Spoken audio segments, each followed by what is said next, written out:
ಇಂದು June 17ನೇ ತಾರೀಕು. June 17ನೇ ತಾರೀಕು ಇಲ್ಲಿರುವ ಬರಹ. ಇದಕ್ಕೂ ಪೂರ್ವದಲ್ಲಿ ನಿನ್ನೆ ಒಂದು ವಿಷಯ ಮರೆತು ಬಿಟ್ಟಿದ್ದೆ ನಾನು.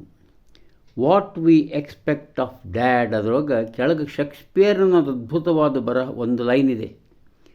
It is a wise father that knows his own child. ಒಬ್ಬ ಜಾಣ ತಂದೆ, ಯಾರು ಜಾಣ ತಂದೆ ಅಂತ ನಾವು ಅವನ್ನ ಕರಿತೇವೋ ಅವ ತನ್ನ ಮಗುವಿನ ಬಗ್ಗೆ ಎಲ್ಲವನ್ನೂ ತಿಳ್ಕೊಂಡಿರ್ತಾನಂತ. ಅವನೇ ಜಾಣ ತಂದೆ. ಇರಲಿ, ಇವತ್ತಿನ ಶಿರೋನಾಮೆ animal pleasure is pain. Animal pleasure is pain.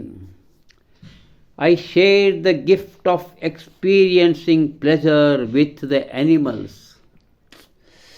I have seen the results of purely animal pleasure of a glutton, a drunkard, a debaucher.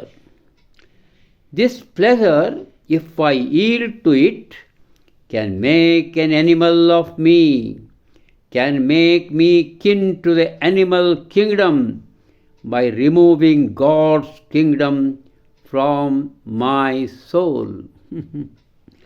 I remember a memory gem of a long ago.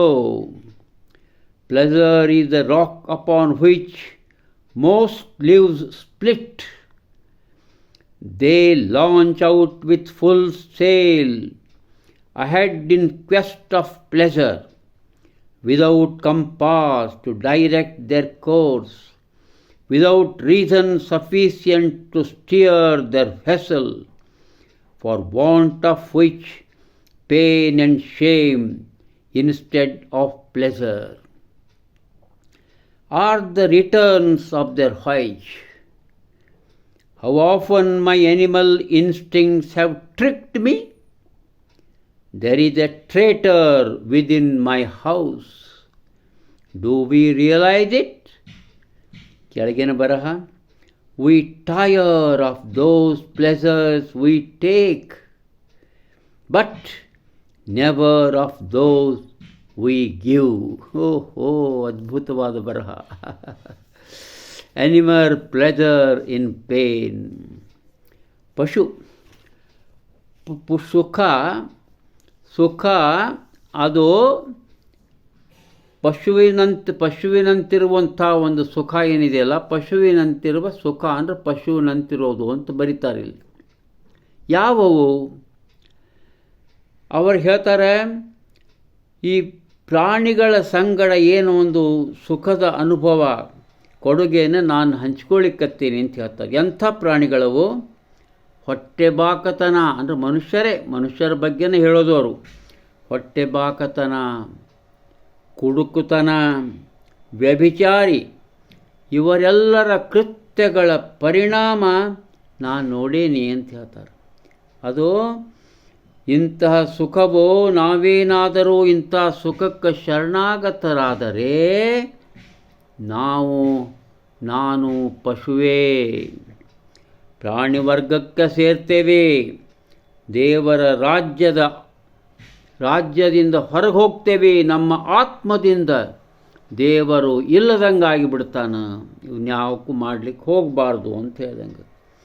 ಬಹುದಿನಗಳ ಹಿಂದಿನ ಒಂದು ಬರಹ, ಬಹಳ ಶ್ರೇಷ್ಠವಾದ ಬರಹವನ್ನು ನನಗೆ ನೆನಪು ಬರ್ತದೆ ಅಂತ ಹೇಳ್ತಾನೆ.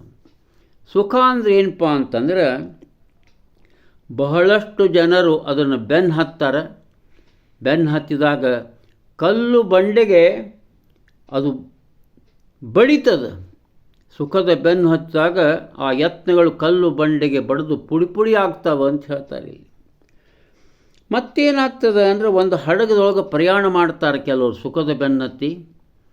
ಒಂದು ಉದಾಹರಣೆ, ಆವಾಗ ಅವ್ರ ಹತ್ರ ಕಂಪಾಸು ಅಥವಾ ನೇವಿಗೇಷನ್ ಎಕ್ವಿಪ್ಮೆಂಟ್ ಏನು ಇರೋಂಗಿಲ್ಲ, ಹೊರಟು ಬಿಡ್ತಾರೆ ಹಾಗೆ. ಆವಾಗ ಅವ್ರು ಎಲ್ಲಿ ಹೋಗ್ತಾರೆ ಅಂಬೋದು ಅವ್ರಿಗೆ ಯಾವ ಕಲ್ಪನೆಗಳು ಇರುವುದಿಲ್ಲ. ಯಾಕಂದ್ರೆ ಅವ್ರು ಸುಖದ ಬೆನ್ನಿಗೆ ಹತ್ತಿರ್ತಾರೆ. ಆವಾಗ ಅವರ ಪರ್ಯಟನದಾಗ ಅವ್ರಿಗೆ ಏನು ಸಿಗ್ತದೆ ಅಂದರೆ, ಒಂದು ನೋವು ಸಿಗ್ತದೆ, ಒಂದು ನಾಚಿಕೆ ಆಗ್ತದೆ. ಯಾಕಂದ್ರೆ ಅವ್ರಿಗೆ ದಿಕ್ಕು ದಿಶೆಗಳೇ ಗೊತ್ತಿರಂಗಿಲ್ಲ. ಸುಖ ಆಗಿ ಬೆನ್ನು ಹತ್ತಾರೆ, ಯಾರು ಭಾಳ ಸುಖದ ಬೆನ್ನು ಹತ್ತಾರಲ್ಲ ಅವರಿಗೆ ದಿಕ್ಕು ದಿಶೆಗಳೇ ಗೊತ್ತಿರುವುದಿಲ್ಲ. ಬಹಳ ಹುಷಾರಿನಿ, ಬರೇ ಸುಖಕ್ಕೆ ಬೆನ್ನು ಹತ್ತಿದವರು ಹಣೆ ಬರ ಇದು. ಎಷ್ಟೊಂದು ಸಲ ಇಂತಹ ಪಶು ಸ್ವಭಾವ, ಕೇವಲ ಸುಖದ ಬೆನ್ನು ಹತ್ತುವ ಸ್ವಭಾವ, ಕೇವಲ ಸುಖದ ಬೆನ್ನು ಹತ್ತುವ ಸ್ವಭಾವ ನನ್ನ ಜೊತೆಗೂ ಮಾರುಸ್ತವ್ರು ಹೇಳ್ತಾರೆ ತನ್ನ ತಂತ್ರವನ್ನು ಮಾಡಿದೆ. ನನ್ನಲ್ಲಿನೂ ಒಳಗೊಬ್ಬ ವಿಶ್ವಾಸದ್ರೋಹಿ ಇದ್ದಾನೆ, ಇಲ್ಲ ಅಂಥ ಸುಖ ಸಿಗ್ತದೆ, ನೀ ಅತ್ಲಾಗ ಹೋಗು ಹೋಗು ಅದನ್ನು ಪಡಿ ಅಂತ ಹೇಳೋವಿದ್ದಾನೆ. ಆದರೆ ನಾನು ಎಚ್ಚರಗೊಂಡೆ, ಅದರಂತೆ ನೀವೆಲ್ಲರೂ ಎಚ್ಚರಗೊಳ್ಳಬೇಕು ಅಂಥೇಳಿ. ಡೂ ವಿ ರಿಯಲೈಸ್ ಇಟ್ ಅಂತ ಕೇಳ್ತಾರೆ.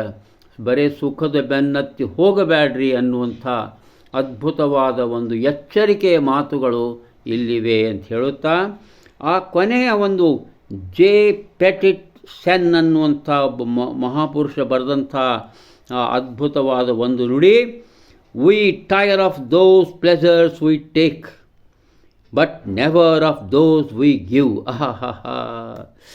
ನಾವು ಸುಖದಿಂದ ನಾವು ಪಡಿತೇವೆ, ಸುಖದಿಂದ ಏನೇನೋ ಪಡಿತೇವೆಲ್ಲ ಅದು ನಮ್ಮನ್ನು ಬಳಲಿಸಿ ಬಿಡ್ತದೆ, ಅದು ನಮ್ಮನ್ನು ಬಳಸ್ತದೆ ಸುಖ ನಾವು ಪಡೆಯೋದು. ಆದರೆ ನಾವೇನಾದರೂ ಸುಖವನ್ನು ಕೊಟ್ಟರೆ ಅದು ನಮ್ಮನ್ನು ದಣಿಸುವುದಿಲ್ಲ, ನಮ್ಮನ್ನು ಬಳಲಿಸುವುದಿಲ್ಲ ಅಂಥೇಳಿ ಅಪರೂಪವಾದಂಥ ಒಂದು ಕೊಡುವುದರ ಮಹತ್ವವನ್ನು ಇಲ್ಲೇ ಆ ಮಹನೀಯರು ಹೇಳ್ತಾರ ಅಂತ ಹೇಳುತ್ತಾ ಇಂದಿನ ನಿವೇದನೆಯನ್ನು ಮುಗಿಸ್ತಾ ಇದ್ದೇನೆ.